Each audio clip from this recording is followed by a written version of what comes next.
Hey, do you want to join the Duke University marching band? That's dumb. You know it.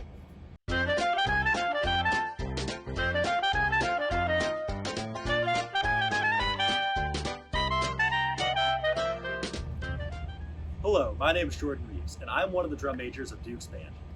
Hi, I'm Rachel Washart, and I'm this year's Vice President and Defeat Section Leader. Today we're going to be teaching you guys how to march. Woo! Where do we start? So first, we're going to start with your feet. So first things first, put your arches on the line. Then form a 45-degree angle. I suck at math. What's 45 degrees? So one way to know what 45 degrees is try and fit a fist right between the arches of your feet. And that will help you form a 45-degree angle. Next, you want to make sure the weight is in the balls of your feet. This is important because it helps you move in time, since you don't have to move your center of gravity like you would if your weight was on your heels. So now let's move up the body. So you want to make sure that your knees are placed above your arches.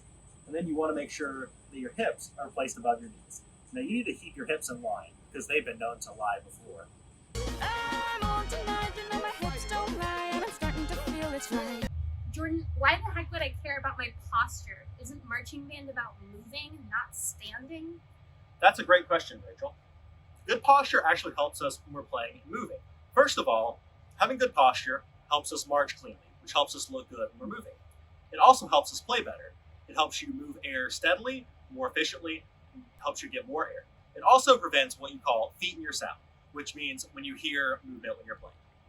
So, let's get moving. The first thing I'm going to teach you is how to mark time. So you start off in a normal attention position, and then you raise your heels off the ground a few inches while keeping your toes stationary on the field. So that looks like this.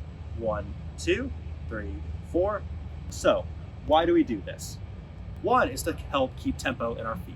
This helps you stay on beat. Another one is, while you might not be moving, other people on the field might be. This helps us look good. Let's get moving.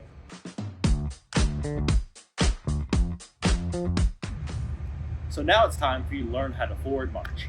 So, how do you start? We start with what's called a prep step. This is a step on the and of 4 that helps you move your body's weight into the direction that you're going. So it looks like this. 1, 2, 3, 4, and 1. You lift your left foot off the ground on the and then you plant your heel on beat 1. So, what do your feet do while you're actually moving?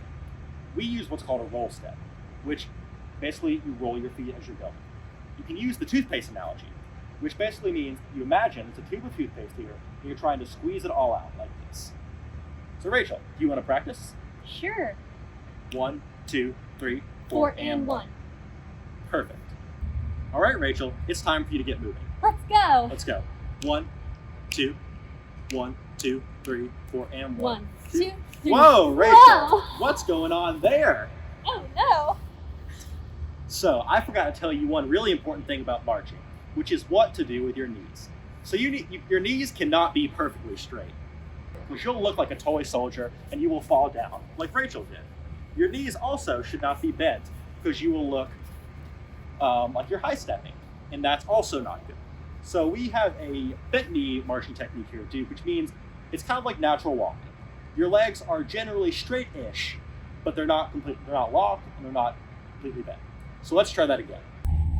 All right, let's try to march.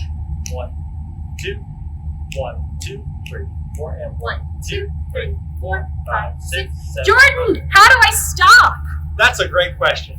Just like what everyone wonders when they learn how to fly a plane.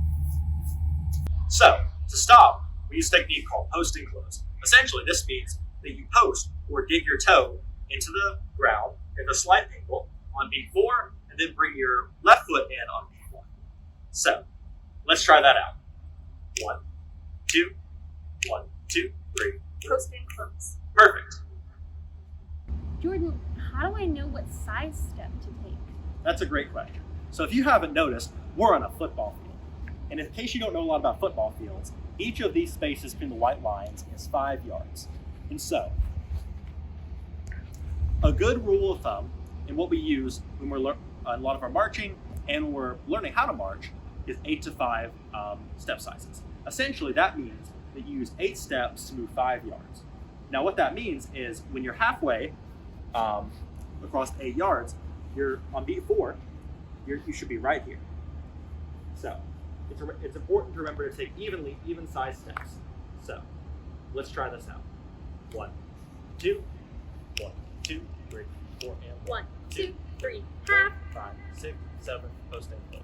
So it's important to remember that not every step you take will be an 8 to 5, although it is a good guideline. Sometimes you might need to take larger or smaller steps in order to get to where you need to go on the field. So how do we go backwards? It's really easy. All you have to do is rewind the video. Just kidding. So our backwards marching technique is somewhat similar to our forwards marching technique in that we still use a roll step. Except one big difference is that the beat is now in the toe and not the heel. So as you move your toe back on the beat, your foot rolls just like it does up front, and your heel should barely graze the grass. There are a few things to remember. First of all, the prep step is really important in backwards marching to get your momentum going back, so it's not particularly natural. Another thing to remember is to take a full first step, and that you generally will understep when you're backwards marching. So be cognizant of your step size. Jordan, what if I want to go forwards and backwards? That's a great question. So to do that, you use your toe to change momentum. What I mean by this is on the 4th beat, you push off in whatever direction you're going. So I'm going to demonstrate forward here. So you push off, your left foot leaves the ground, and then you start your new direction. The counts for that will be toe on 4, when you put your toe into the ground in the direction you're going to change your momentum, and then and is a prep step when you lift off, and then 1 when you plant your left foot in your new direction. So what that will look like is 1, 2, 3, toe and 1. So I basically just stab my foot into the ground and then re-step with my left foot and keep going in the other direction? Exactly. Sounds pretty easy. Can we try it? Of course. Let's get on the line. So you're going to go 4 counts forward and then 4 counts back. Okay. 1, 2, 1, 2, 3, 4 and 1, 2, 3, toe and 1, 2, 3, post and close. 1, 2, 3, toe and 1, 2, 3, post and close. Let's try that going backwards and then going forwards. 1, 2, 1, 2, 3, 4 and 1, 2, 3, toe and 1, 2, 3, post and close. Just going forwards and backwards is so boring. Can we spice it up a little?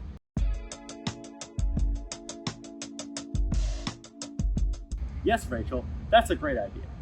So, let's teach you how to do a left and right slide. So, our bodies should always be pointed towards the sideline, but our feet don't have to be. So, let's try and go left.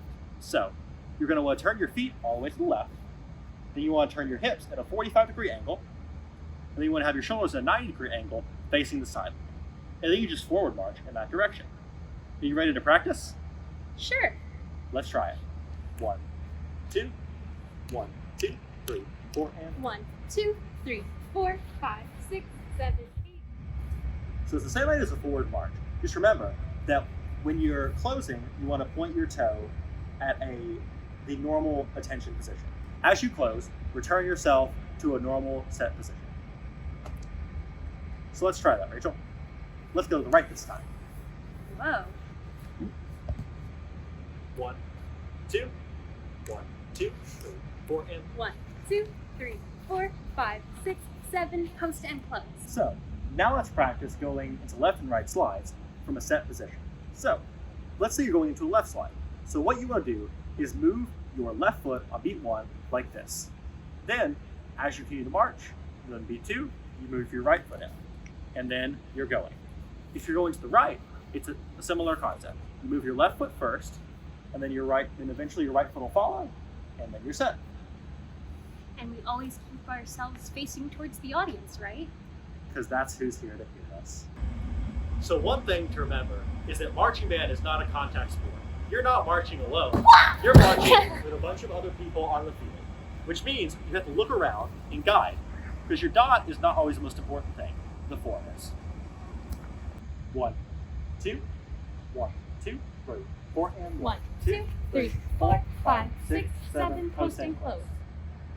So now Rachel's going to put all this together by making a box. So she'll go 8 steps forward, 8 steps to the right, 8 steps back, and then 8 steps to left, all while having good posture, good technique, and an 8 to 5 step size. Are you ready, Rachel? Yes. 1, 2, 1, 2, 3, 4, and 1, 2, 3, 4, 5, 6, 7. Post and 1, 2, 3, 4, 5, 6, 7. Post and 1, 2, 3, 4, 5, 6, 7. Post and 1, 2, 3, 4, 5, 6, 7. Post and close.